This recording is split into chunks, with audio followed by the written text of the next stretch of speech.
Hello, and thank you again for joining us on another episode of Tech Policy Grind, the Internet Law and Policy Foundry's new podcast. Each episode will hammer out the latest in tech law and policy by talking to friends and fellows of the Foundry. The Foundry is a collection of early career professionals paving the way at the intersections of law and technology. We're based all across the country, and indeed, your very own host, all 2017 Foundry Fellows, are virtually recording this podcast from different coasts. I'm Pinal Shah, based in the San Francisco Bay Area, and I'm an attorney working on GovTech issues. My co-hosts today are Emery Rohn, a recent law school grad and fellow at the Internet Law and Policy Foundry and Privacy Rights Clearinghouse based in San Diego, and Joe Jerome, an attorney working on the Privacy and Data team at the Center for Democracy and Technology. Today's guest is Will Rinehart, inaugural Foundry Fellow and Director of Technology and Innovation Policy at the American Action Forum in Washington, D.C., where he specializes in telecommunication, internet, and data policy, with a focus on emerging technologies, innovation, and increasingly algorithmic decision-making. Today we're going to delve into some of that work that Will's been up to lately, and before that, Will, we want to know more about you. Thanks so much for joining us today, Will. How are you doing today? Doing well. It's Friday, and it's actually really beautiful out here in D.C. So tell us a little bit about how you got to where you are, a little bit about your journey. Yeah, thank you very much. And again, thanks for having me. So my background, I've really been doing tech and news work for quite some time. I guess I've always kind of grown up with computers in various sorts. My dad is kind of a traditional tech nerd, watching Star Trek on Fridays, X-Files, but also, working on computers, taking them apart, taking stuff apart. So I really kind of have always been involved in tech. And interestingly enough, in politics for quite some time. I'm originally from Springfield, Illinois, so my dad worked in economic development, and my mom was also working in politics, and kind of been involved in the two quite, really for my entire life. It's always really been there. So, right around grad school, I ended up going to University of Illinois for undergraduate. But then in grad school, I, like a lot of people, I didn't really know what I wanted to do. I thought I was going to get into law school. I ended up working in a law firm for one semester when I was an undergraduate, and I didn't exactly like it that much in working on briefs. And so my pivot, at least initially, was much more on to the, new media technology and history and communication theory side of things. So I went to University of Illinois, who has, really good communication school and does a lot of this work.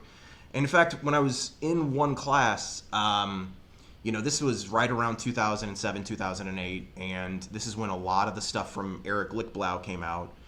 And it was very, very interesting. It was, this is all the NSA revelations, the early ones, not when, not when Snowden revealed a whole bunch of stuff, but all the earlier stuff through the New York Times. And the one thing that was mentioned in an offhanded comment was, in fact, that, it was assumed that the NSA was funding various sorts of, and which we've since kind of learned, the NSA was funding various sorts of NSF grants, which at the time, as a communication theorist working in big, social networks and semantic networks, as we specifically were dealing with, I mean, this was, we were getting funding, or the school was getting funding specifically for this, or at least it was my understanding. It's since been my understanding that they were getting funding for this. So that was kind of like my initial foray really into tech policy and the tech policy space. It really got me interested in what's going on, this relationship between, government and technology, the intersection of the two, and policy really writ large. And it just kind of seemed like an easy, natural fit. I'd worked, or my family rather, worked, a lot into politics. I was very, very interested in it. And it kind of was just a natural merging between the two. So I ended up doing an internship for a think tank one of the summers after grad school. And then I decided after it, I'm like, I really want to do this full time. So I ended up, just talking to people when I was finishing with grad school. And, I guess 5-6 years later, here I am, still trying to work hard on these issues. And to be honest, I find it actually a lot of fun every single day to be working on them. So that's a perfect time for me to ask you this question then. What are you grinding for? Yeah, I'm grinding for better political conversations. I've, for a long time I've lived with this. I've lived with kind of interesting politics in Illinois, and I think that what I really want to do is kind of bring back the conversation where people can discuss issues and discuss political issues that are kind of hot topics, but have at least an honest and equal dialogue. And really, what I want to do is, I might not agree with everyone, but at the end of the day, I really think that individuals can help change the conversation, the political conversations that exist today. And that's really what I find myself wanting to do at this job, and more than likely with the rest of my career. So let me cut in. So you are here in the swamp in DC with me. Oh, very much so. So I'm with you on trying to have productive conversations. Do you really think we can have productive conversations here in Washington, or should we be focusing our efforts elsewhere? No, I really do think we can have equitable conversations in Washington. I'm fairly, there's a lot when you actually when you actually sit down and you end up talking to people. I end up talking to people on the Hill. I have conversations with other people in think tanks. Randomly meet them at a event, in Washington D.C. as it happened with Joe. I feel like we can have an honest conversation in Washington. Just it takes a lot, and it's always going to take a lot. It's going to take a lot for individuals to get there. To be quite blunt, but I'm still optimistic. At the end of the day, I'm still very, very optimistic about our political conversation. So I think there's probably a lot of confusion generally just about what exactly a think tank is and what sort of work is done at a think tank. How would you explain sort of what you do to those folks that are asking those questions? So I would say a think tank is really I would say a lot of what my work is in translating between the space of academia, which I do come from, and having a foot there. I do a number of panels that are more academically inclined. I have a number of papers and articles that I'm working on in academia, but at the same time that I'm also trying to work with policymakers and trying to help have conversations about it, a number of different issues like telecommunications and privacy law. And so what I really see think tank work is doing is this translation between what's going on in these two worlds. At least that's the way that I would present myself. There's other sorts of think tanks that work out there that don't necessarily see themselves in both worlds, but I think a lot of the really important players are trying to do a little bit of both. They're trying to have, they're trying to be honest about these conversations, but also trying to be rooted in scholarly work. So I think when you were telling us about your journey, a lot of our listeners and a lot of our fellows, and I think a lot of the potential listeners and potential fellows probably follow a sort of similar path that you have, at least growing up, surrounded by technology, surrounded by politics. Yep. Do you have any recommendations for those younger students or younger listeners that want to follow in your steps, are interested in the tech policy analyst world? I think it really depends. For me, I see that there's effectively three sorts of major types of ways that you can come into this. One side is, law and being kind of an expert in law, and I think that's, obviously a worthwhile set of skills to have. Another one is to be an economist, to know, being able to kind of crunch the numbers and being able to come from the economic side of things. I think the third part is being a technologist. And so I think most individuals who are interested in tech policy, just writ large, should probably be focusing on one of those three major areas. Either focusing on law or focusing on economics, or again, the last one, which I think is really, really important nowadays, are technologists, good technologists. Whatever it requires to get those skill sets, and I'm trying to be a little bit of both on the side of technologist and as an economist. But I think that those three different areas and those three different skill sets can be very, very important. And if you're wanting to get involved in this, I think those are really the ways to be useful in a conversation.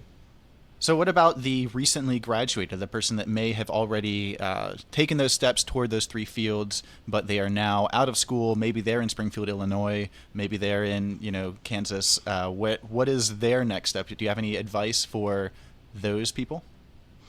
So I'd say it really depends on what I would say it is, again, kind of going back to the skill sets. I would really focus on the intersections between the two. So if your background is in law, my suggestion, regardless of wherever you're located, I would take those opportunities or try to craft those opportunities such that you're dealing in some sort of technology related field within law. So if you're if you're working in the finance industry right now, I think one of the big things to get really involved in is in fintech just generally and what's happening with financial regulation. And that's, again, one kind of like specialized pathway.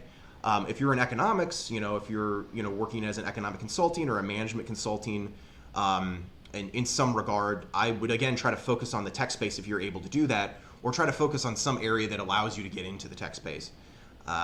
Because really what you're looking for is some sort of pathway. If you're interested in this work and interested in policy work, you're looking for some sort of pathway and kind of specialized pathway into DC. Otherwise, really it's DC or San Francisco. Those are really kind of your only options if you want to get involved in tech policy, and that's really it. There's really not too many other places where you can be involved. Cold hard truth.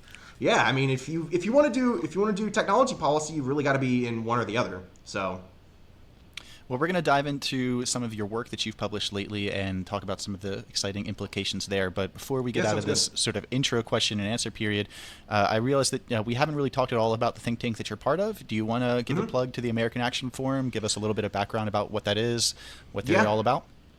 Yeah, so American Action Forum has been around, I guess it's now probably been about 7 or 8 years. I've been working here for about 3 years. It's going to be 3 years coming up shortly. So the American Action Forum was founded by the president of our organization is Doug Holt-Seakin, who's a former CBO director under George Bush. So mainly what we do is economic analysis. We're part of, a center-right, I'd say center-right coalition that works on these issues. Kind of few and far between these days, but I believe that we're really trying to do empirical work. So a lot of the stuff that I've been doing in the past, a lot of the telecommunications work that I've been doing has been very empirically focused, and the same with the AI algorithm stuff, which I feel like is really our focus here at the think tank, and is really where I feel most comfortable, to be very honest. So in the last show, we talked to fellow Tiffany Lee about some of the risks of AI and algorithms to privacy. But you've been writing about algorithms and big data as well. I think you might have a slightly different outlook on Tiffany on these technologies, which is good. It's back to that civil discourse you were talking about. Yeah. Today, we've got several articles that you've written on the topic that we'll be discussing, including the election of 2016 and the filter bubble thesis in 2017. This is why most criticism of risk assessment models is mistaken, and the Social Graph Portability Act doesn't take tech seriously, and that's worrying. Before we get into the nuts and bolts of that, do you want to kind of give a broad strokes explanation of to the listeners that may need some more context about what you're talking about here? Yeah, and thanks again for going over these topics. I think that obviously what's happening with platform technologies, and the various sorts of artificial intelligence technologies that are currently being deployed at various aspects of the economy. There's a lot of important policy ramifications for them, and really what I've been trying to do is put together a research program that combines a lot of these different areas.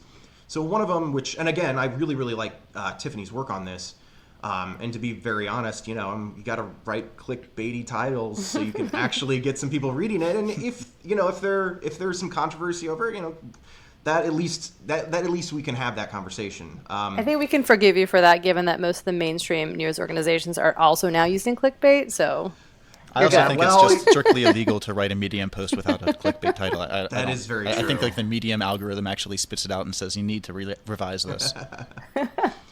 So and I really like Tiffany's work on this.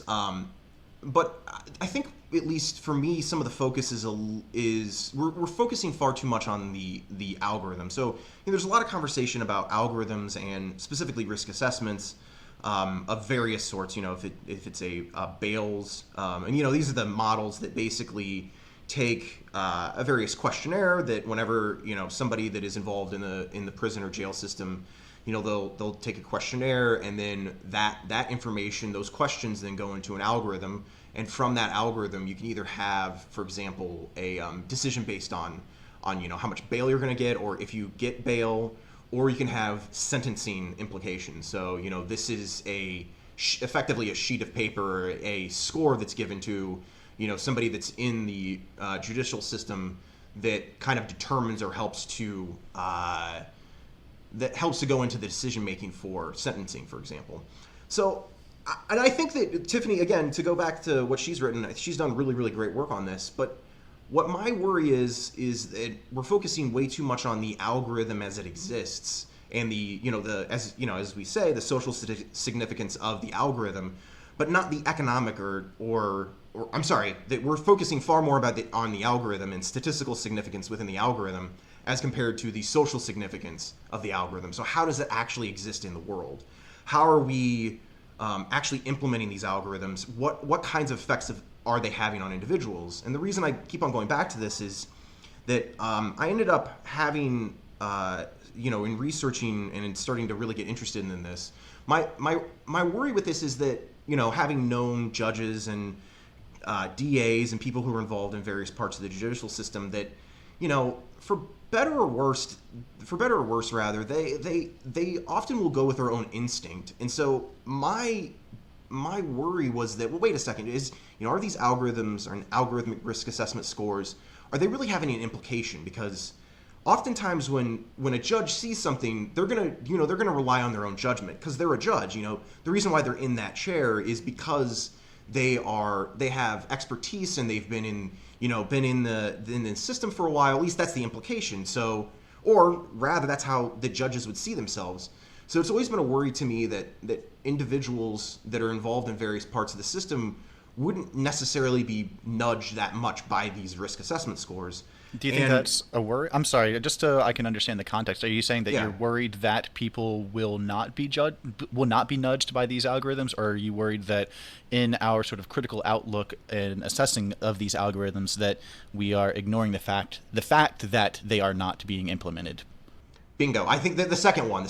So that whenever we're talking about the judgment of these algorithms, we're looking at just the algorithm itself and looking at the statistical significance of the algorithm. I think we should be thinking much more broadly about the institution itself of various parts of the judicial system and really be looking to see, okay, and this is actually a study I'm working on right now and something that I've got some, it should be an article out in a journal next year, but I'm literally looking at every single instance of one of these risk assessment scores being implemented at a state level. And then you see, okay, what happened to all of the factors that were important within this risk assessment? So did it change incarceration rates, recidivism rates? Did it change a whole slew of different statistics that we may care about?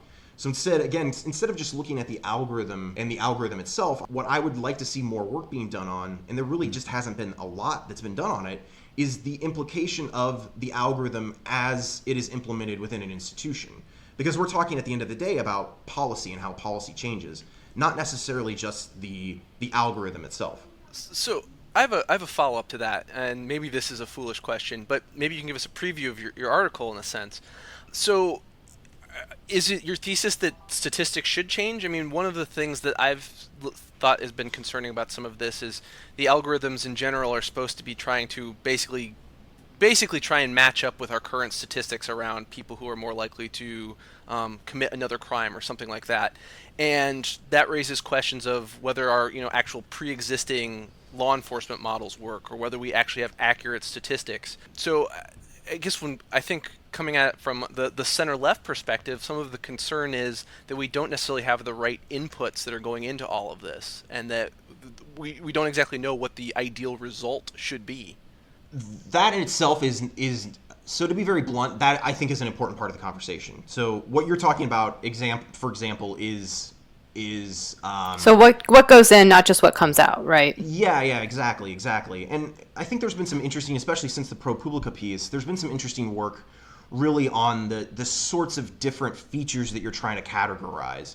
So one of the implications that they're trying to categorize is, and this really kind of goes into a weird part of, effectively algorithmic math, which, and we can also, I guess in the show notes, we can also include this.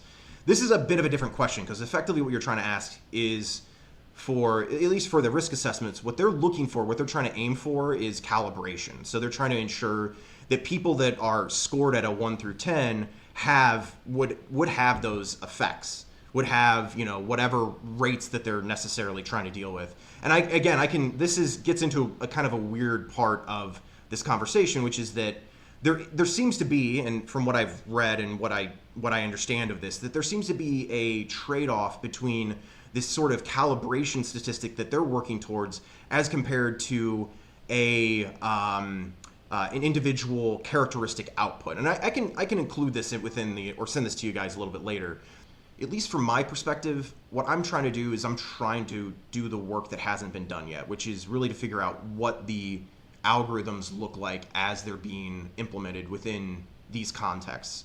Because perhaps the implementation itself will actually lead to different, maybe there is the effect of the algorithm is effectively that, the algorithm says that you're scored at this risk, and the way that the people within those institutions see it, it's like, well, something's wrong with that risk, that risk assessment, because it has been in the past. So there's this interesting, to me at least, there's this interesting implementation problem. But I don't know, can you really have that conversation of talking about, the outputs of the algorithm, database or what have you, without talking about what actually goes in? I just don't know if that's a fair, no, of course. Thing to say. No, you're right? exactly right. It is very much part and parcel to this.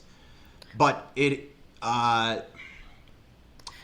it sounds like they're kind of two separate questions, right? So it's like what goes in, but then I kind of actually want to follow up, if that's okay with you, to go back to your point about judicial instinct, and it seems like you put a lot of fidelity in that. So I wanted to ask you a question about, with regard to the use of the algorithm in sentencing.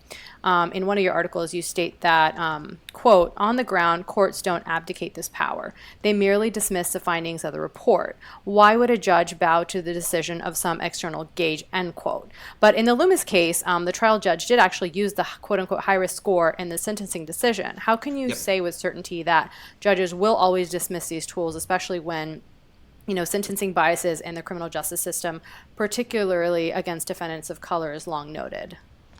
Within the Loomis cases, you'll notice one of the interesting things that was said is that he would have gotten the same sentencing regardless of the actual algorithm. Correct. So yeah, the and question I saw that too.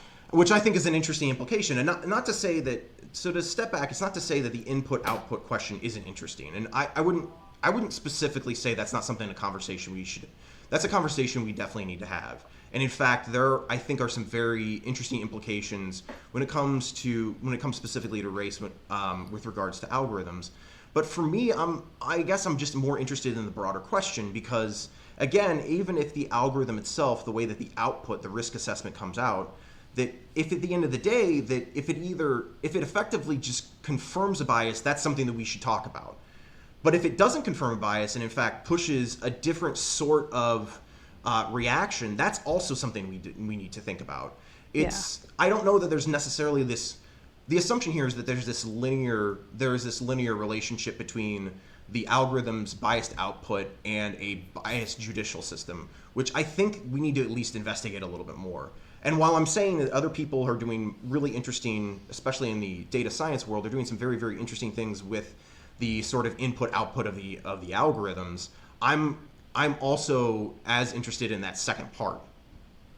All right, so I guess, do you want to give us a little bit of spoilers? I mean, I don't want you to report prematurely. I know that this is a work in progress, but I mean, you are working on a paper on this right now. Do you have any preliminary leanings to report?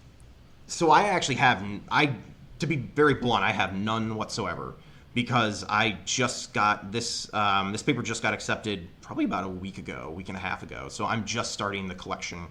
Hey, that's refreshing. It's always refreshing to hear people that are willing to say, "Wait until I get the data before I say anything." Yeah, and we've seen. And where are you other... going to be presenting this? It should be in a series of papers. I forget. It's like the Journal of Information and Technology Policy, I want to say. I'm doing this as part of a larger conference that's being put together by some individuals, and so and I think it's obviously a really interesting. It's an interesting sort of question, to be very, very blunt. But to be very honest, I don't know yet, and that's what I'm interested in figuring out. I'm interested specifically in figuring out what are the results going to be. For example, in New Jersey has gone to this this bail program, a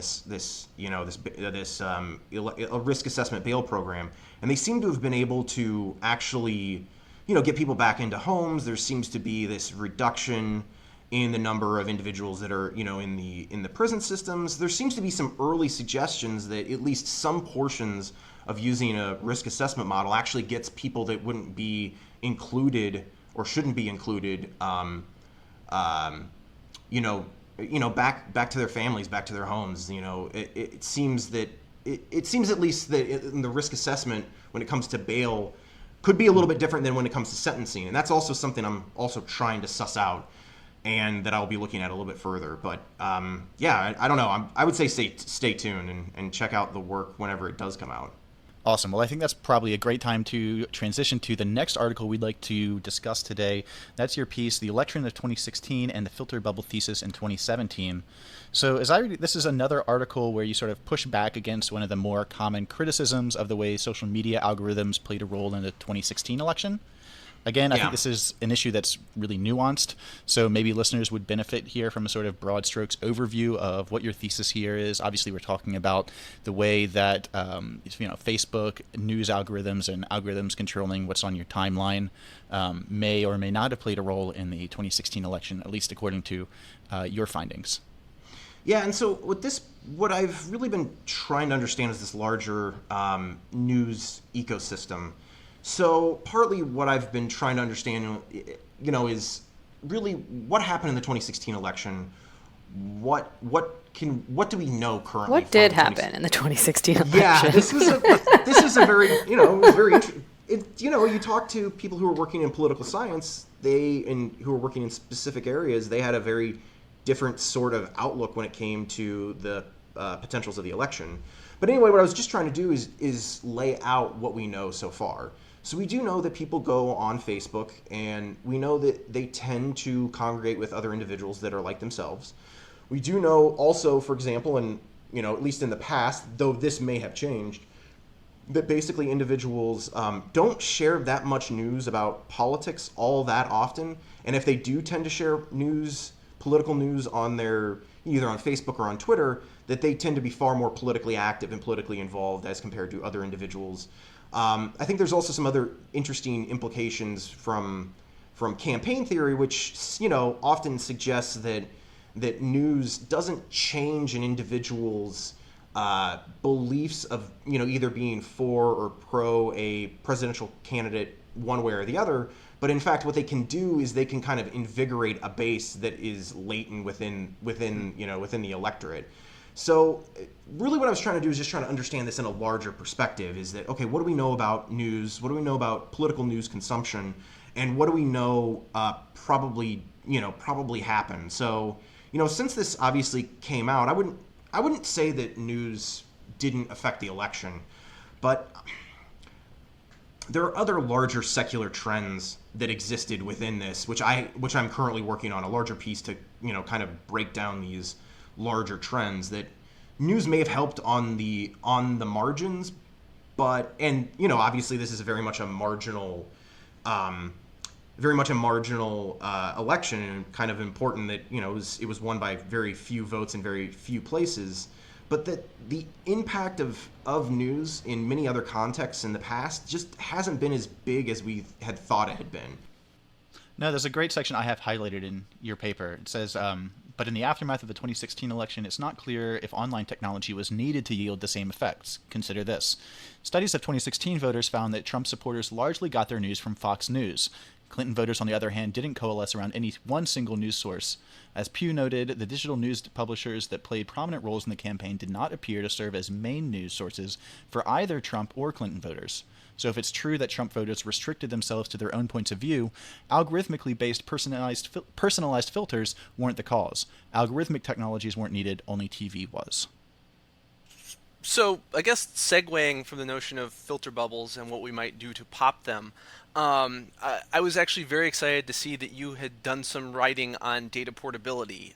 Data portability is the general idea that you can export data, whether it's data that you've provided, other data, personal data about you, and then maybe other types of inferential information.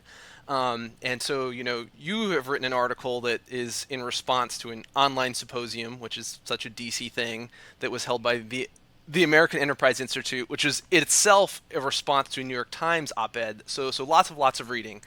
And data portability is something that I actually am very interested in. I've done some convening and writing on this when the Obama administration, before it went into the long night, was interested in data portability. And data portability is a right in the looming EU General Data Protection Regulation. But data portability is, I think, sometimes posited as a sort of user control, technical innovation, silver bullet.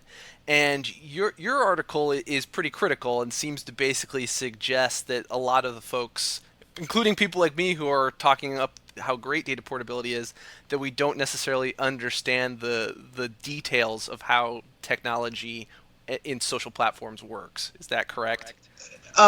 Yeah, and for obvious reasons, the companies that work on these platforms, for them, it's kind of a competitive advantage. So they don't talk about this a lot. So I wouldn't say it's necessarily critical of one individual, but I tried to take this at face value and say, okay, hey, let's think about what this social graph portability would look like.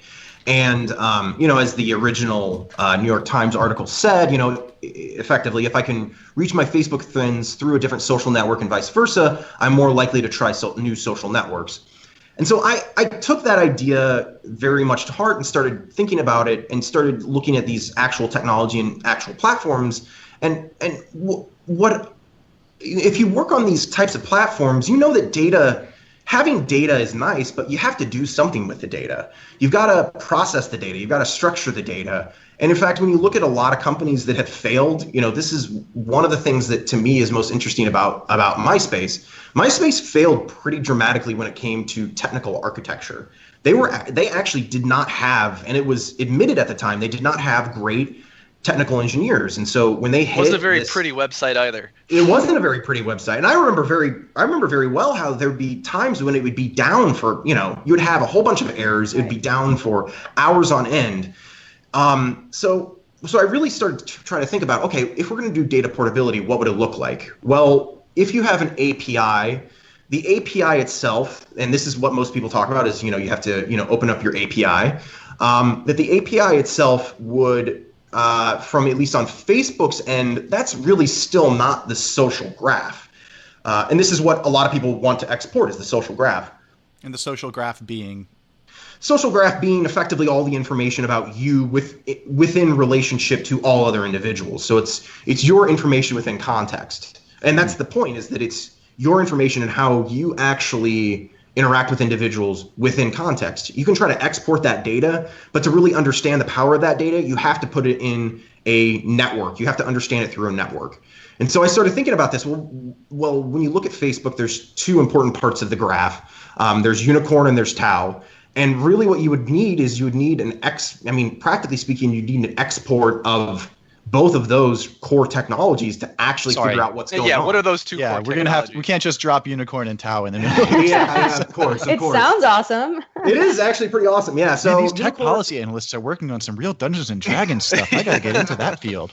So, and this could have changed. The names could have changed, and some of some of this stuff could have changed. But effectively, unicorn is the searching social graph feature, is the suite that searches the social graph, and tau is what stores the social graph information. So, from my understanding, tau is or TAO. And who knows? I've actually I haven't talked to engineers about this, but I've been reading a whole bunch of these technical manuals on the database and how they're structured, and effectively, there's one part that stores the information, and then there's another that queries the database, which is what we would assume to be in a network. And that's where all of the processing of the social graph actually exists. That's the important part of the social graph. The data and the database structured and being queried. And again, this is the really important part of Facebook. It's the ability to take that information from the database to then query it and have interesting queries on it, and to understand the database as it's structured, and then to use that into products. you could have exportability might get you there, but the way that you typically export it is through, say through a normal API interface, and that's not really going to give you the kind of insights that actually exist within this social graph. Now, it may be marginally helpful, but I don't see it really being this huge changeover and really allowing for new competitors to pop up, because it's the processing itself is the important part. The querying it, the processing it, the understanding the very small minutia of subsets of users. And it's that Facebook has been working on for now 10, 11 years in a very decided way that actually gives them their kind of competitive edge in this space. And not to say you couldn't repeat it, but until we really kind of move with AI technologies and a different set of AI technologies, I don't really see the social graph portability really being effective at creating a new competitor. Interesting. So I guess I have two follow-up questions, and you can feel free to ignore them if you so choose. So I guess my first thing is, do you think, and this is a value judgment, whether there are other insights that Facebook could or should be giving its users about the social graph? And then second, I don't know if you've given any thought to, so again, the General Data Protection Regulation, the GDPR, has this data portability right. What's going to happen in March of 28 or in May of 2018 when suddenly people have these data portability expectations? Yeah, so at least dealing with the EU, the data portability stuff, it's still going to have to be output in. I think it's going to have to be in standardized formats. So you're still required to have it in effectively CSV. I think that if I read it correctly, that's something that's machine readable and usable by users or individuals. Yeah, of course, but that's likely to be converted information into a machine readable format, whatever that machine readable format is. That's not the same as having the data that I guarantee you, at least in this space, or at least from my understanding, the database itself that all this underlying information is based on is probably coded in its own language. So it probably has its own sort of programmatic features. And again, this is what Facebook and Google do a lot of, is that they create their own databases and own programming for databases in order to actually structure those massive data sets. So even if you do export it, I mean, again, I guess this is really kind of my in thinking on this is you're still exporting it in a different format than Google and Facebook are using it. It'll be interesting to see what the implications are. Maybe you'll get kind of a push to use that data in those standardized formats and to then kind of hook on to them. I don't know. I'm not necessarily against this. I don't think it's the end all be all. And I really just don't see practically, we've really, the structured understanding part of Facebook and Google, the querying it and doing all the really kind of intricate algorithmic features, and there are hundreds of algorithms that exist, that's actually where all of the oomph comes from, and it's really, really difficult to export that. And I would assume under most of the trade secret IP laws that you're talking about, you couldn't do it anyway. So I don't know. It just doesn't seem to be a huge benefit for competition. Now, there's other questions I think we could talk about, which is user protection and user rights, but I think that brings you to a whole different space. So it sort of feels like there's a bit of a theme in what we are discussing today, at least in what your work brings to the discussion, and that's that the importance of actually understanding from a technical perspective the technical realities, the mathematics, the economics, the technology underlying how technology works, especially when we're trying to regulate those technologies. Do you think that's exactly what I would? Yes, exactly. That's exactly what I'm doing and what I'm interested in. Well, thank you for this fascinating discussion, Will. Before we close out, I want to toss it over to Joe to plug our Foundry Book Club, and then to Emery for our upcoming events and job board. So, thanks, Pinal. I guess I would just say that Foundry Fellows, by the nature of being at the intersection of law and technology, are reading lots of different things that involve technology, political science, and probably a lot of science fiction. So what we're really hoping to do is to launch a digital Foundry book club by year's end. So dear listeners, please stay tuned for that. And actually, please reach out to us if you've got any book recommendations. So that said, I think that's sort of a taste of things to come in the future. But as we're all reading stuff, and considering what a prolific writer Will is, I guess before he leaves us, anything you're reading of interest these days? If I can invade your privacy, what is on your nightstand? Yeah, right now, so I'm finishing up a book that I originally read in grad school. The original article that I read in grad school, but the professor ended up doing a larger book. It's called Information in American Democracy. The guy's name is Bruce Bember, and the subtitle is, importantly, Technology and the Evolution of Political Power. So he goes through all these different stages and this relationship between technology and politics and news, and kind of just charts out what's happened in the last 200 years almost now. And at least gives some understanding and political ecology mindset to this entire space and what's been happening now. And he talks a lot about this kind of post-bureaucratic political party structure and what it could mean. And I think it's a little bit prescient, and he talks a lot about what's potentially going to happen with new groups and new associations. So I would highly suggest everyone check it out. I've found it a really fascinating read so far. Awesome. Sounds like an oldie and goodie. Are any of my co-hosts up to reading anything at the moment? So I'm actually not reading anything right at the moment because I'm on the cusp of like 3 different book clubs. But I did just finish reading The Immortal Life of Henrietta Lacks, finally. I actually highly recommend that book. If you don't know the story of Henrietta Lacks, she was a woman who was inflicted with cancer and was a patient at Johns Hopkins several decades ago, and her cells were essentially taken from her without her knowledge, but those cells really contributed to a lot of scientific knowledge and medical breakthroughs that we've had today. And so I really recommend it because I think a lot of times people of color's history is often denied throughout time and or kind of viewed with a revisionist lens. And so I really recommend that book to understand her contributions to science today. Yeah, I think there's a really great radio lab that people should listen to about Henrietta Lacks.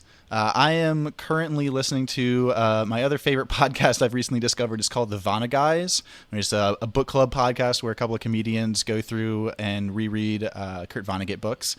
So I've been following them along and working through that. I'm also finally reading The Handmaid's Tale. And I have a copy of The End of Ownership, which is my tech law related book, sitting on my nightstand that I will read. But I would like to cover, as we're closing out the show, some upcoming events going on at the Foundry and some opportunities on the Foundry job board that you dear listeners, might want to check out. So on November 6th, our Foundry fellow Kara Sutton is going to be hosting a privacy design lab focused on privacy by design and consent management. Now, this is going to be in Brussels, so it's a little bit of a hike if you're in the States, but if you happen to be in Brussels for the IAPP conference, they definitely want you to check it out. It sounds really, really interesting, and I hope that it's streamed afterwards. And another feature that we like to cover each episode of the Tech Policy Grind is the Foundry Job Board. So we have a couple opportunities on the Internet Law and Policy Foundry Job Board today. At Carnegie Mellon, there's an opening for an assistant professor of privacy and information security position. In New York, at the company Datadog, there's looking for a new counsel of privacy and commercial. And Airbnb over in San Francisco is looking for an associate general counsel of their TRIPS team. So you can check out those jobs and more at the Internet Law and Policy Foundry Job Board. You can find that at www.ilpfoundry.us/jobs. All right, so Will, thank you so much for being our guest today. Thanks for having me. Yeah, it's always important to hear different perspectives on issues that are affecting our daily lives. If you're interested in reading any of the articles that Will authored that we referenced today, we'll post them in our show notes. If you want to hit us up on Twitter for questions, comments, or just to generally Twitter stalk us, you can reach me, Pinal, at Women of Fuego. Emery Roan can be found at Emery Roan, and he only speaks in third person when he's trying to tell you his Twitter handle. And I, Joseph Jerome, I'm available at Joe Jerome. Will, where can people find you on Twitter?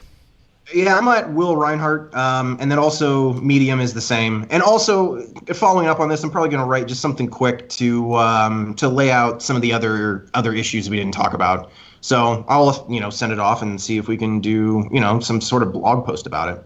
Great. Awesome. Cool. All right, guys, if you enjoyed the show, rate or review us on iTunes, spread the word, and share with your friends. Thanks.